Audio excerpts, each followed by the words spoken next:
drink with a little umbrella in it. Okay, so we made it halfway, we can make it the rest of the way. The reason I'm getting more agitated is because you have this exam to submit for Wednesday, which I'm sure you've been working on, no problem.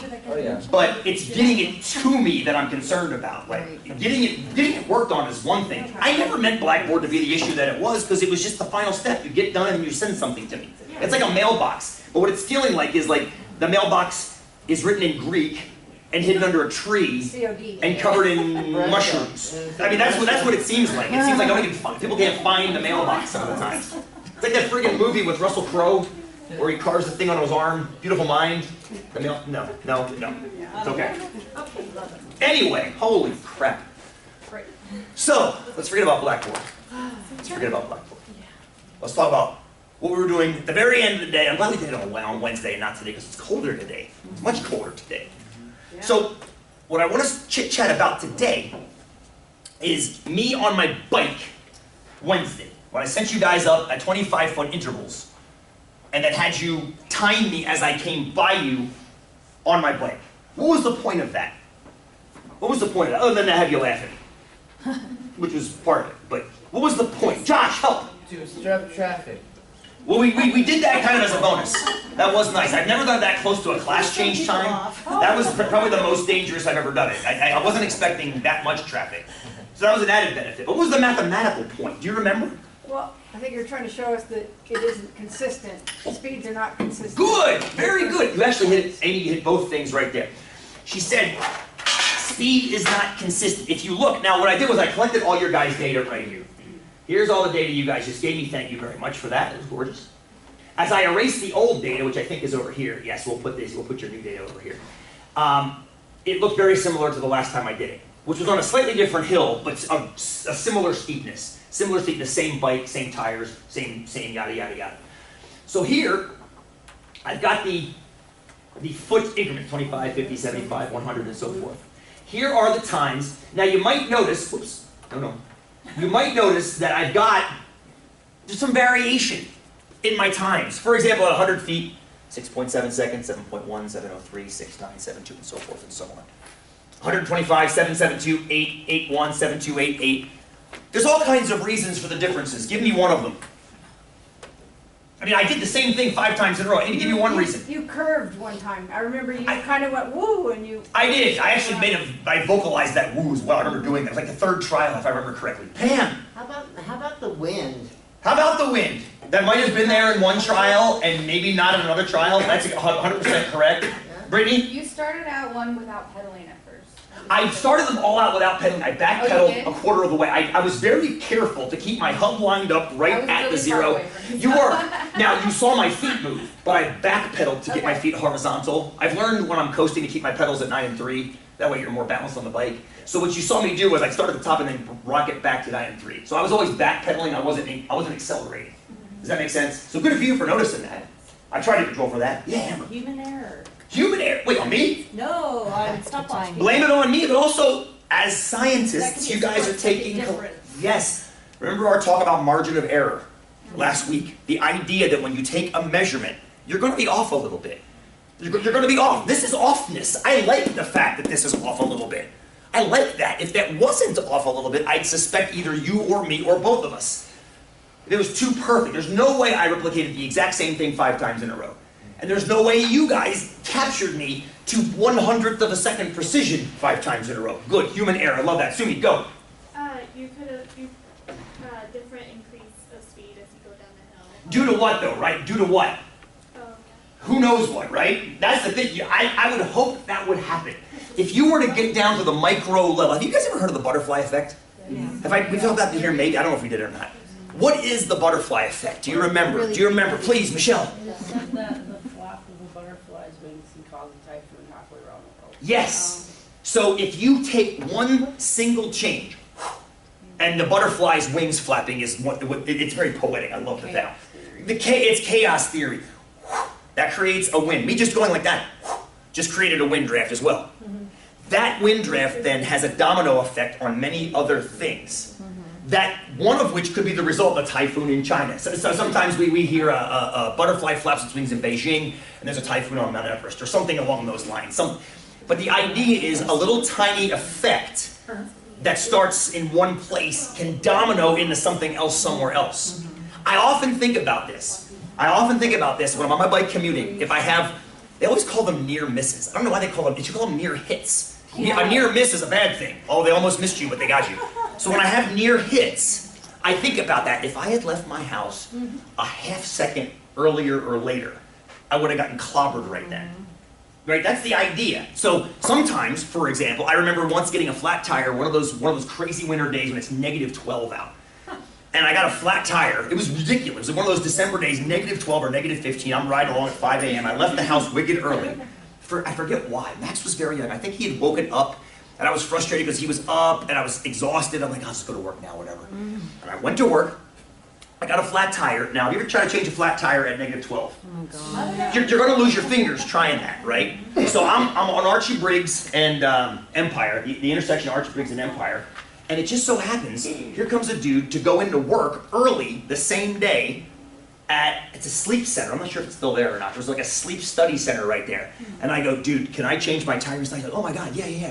He's like, it's so funny, you know, I don't usually come in this early. Oh. And yeah, thank God. Otherwise, you knock on somebody's door, dude, can I just come in your dude, can I just come in your But that's the idea, right? These little tiny experiences that we don't realize are interconnected become interconnected. So yeah, Sumi, I know I had different, even the little tiny terms. Now, Amy remembered me getting off course severely once, but I guarantee if you look down above at the 5 times I left that tape, they were very similar, but none of them were identical. Okay, I tried to pull a track stand and right before I left, best I could, then let the brakes go and then drop into an arrow tuck. But maybe my right elbow was out a little bit more one time. That does make a difference over time, especially going faster. Good. So you guys have known like a half a dozen things, and that's just the ones we're thinking about that could have created this error. But it's all about error. Amber, yes? So even if what if you position your body backwards more instead of forwards, would that like sitting up for speed? Like sitting up like this versus like this? Position your weight. Oh, drop my butt over the back like a downhill More biker. instead of like forward. Sure, or got into a praying mantis. Yeah. If I had more time and I was going faster, I would get into a praying mantis position, which is the one where you lean down over the bars. I've actually come down from Mount Bachelor in that. I've been riding next to somebody about 45 miles an hour, and I go, later, and I drop down into that position and pop my arms out, and I just ride away from them. I don't pedal away. I just aerodynamically get away from them. But going as fast as I was going, it won't make that much of a difference. You needed to see, too. You needed to be up high to see. Well, I didn't want to catch the cars coming out from OSU. That was what I was really nervous about. You guys were kind of out of the way. I was nervous about getting clobbered, teeing into a car at the downside. Thank God I didn't. I had 5 trials to not die. So anyway, Good odds. very good odds. So what I did with this data, which is definitely noisy and beautiful, thank you. I took this data and I looked at the deviations of the data. This is something we get into in 243 quite a bit. You don't have to write this stuff down. You don't have to write any of this down yet. I want to collect the class setup data to play with soon. But this is just to collect. Now notice the deviations. 1/10 of a second, 2/10 of a second, 12/100ths of a second. We're talking tiny. The 200s have the largest deviation, but it really isn't even that big. So we're talking a maximum deviation of about 1/4 of a second. I can live with that. That means that sure, I was definitely different from trial to trial, but I wasn't exasperatingly different from trial to trial. I can live with that. That's noise, that's data, that's the way it should look. So what I did was I took it 2 different ways. I took the numbers 2 different ways. I took the averages of all the numbers. So this number right here, let me check the formula, make sure it's right. 3494 B3 to F3. Yeah, I want to drag that formula just to make sure it's correct. Yep, and this one's the median. Yep, same thing. Drag that. There's the medians. There we go. Now I feel better about it. So this is the average, and these are the medians of those values. So though I'm using these terms, these kind of brand new terms-ish, although you've heard the book before. What is the average of a series of numbers? What is an average? I've used this term now in class, and we're going to study it more as we go through the back half of the course. Michelle, please. It's all the numbers added up and then divided by the amount. That is the mechanically perfect definition of what an average is. What does it do? What does an average do? Like, for example, what is 3.494? I mean, yeah, it's that plus that plus that plus that plus that divided by 5, and you get that. But why would you do that? What is that the same as? Is it Tiffany? Anya. Anya, where's Tiffany? You're not here, Tiffany. Anya, I'm sorry. Go ahead. Go ahead, Anya. It gives you a range. Oh, tell me of more the of value. this. Like it gives you a range of the value, and it's not exact, so it gives you kind of an idea of. Okay, I love that. Well, I want to offer a parallel example because I like what Anya just said. In 1990, I haven't looked up the numbers for 2000 or 2010, but this one is in my mind. There were 2.5 children on average per family in America. What does that mean? Yeah, some places there were 4, there's some 2 to 3. That in some places there were 4 and in some places there were 1. Were there some places there were 3? Well, yeah, but I mean, generally speaking, you have to have one low and one high to get a 2.5. So, okay, I see where you're going, Jerry. I like this very much. So Jerry's saying for every family that had 4, there was a family that had 1. In the most elementary and arithmetic ways, I like this very much. It's very basic. I mean, but theoretically, if you take 3 numbers, Yes. you say one family had 1 kid, one family had 2 kids, and another family had 4 kids. Well, 4 is double 2, and 2 is double 1, so that brings up 2.5. Damn close. That's almost perfect. I was just gonna say, it's really close. It's a rough estimate. So I guess my question is, let me ask a question to follow that.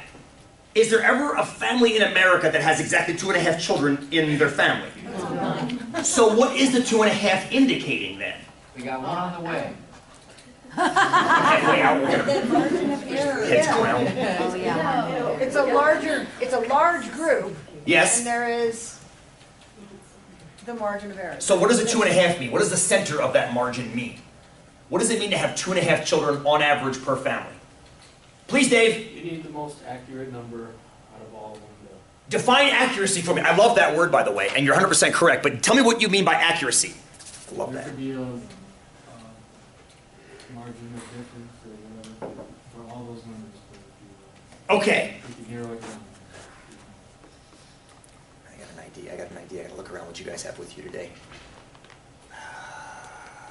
How many of you have a bottle of something with you, or a cup of something with you I knew today? you were going to say that. Okay, I'm just looking around, trying to see what a lot of you have to. Okay, so hold them up nice and high. I'm gonna make up numbers. Okay, let's take a quick side trip. I think we're gonna tie up Jury to Dave to everybody else.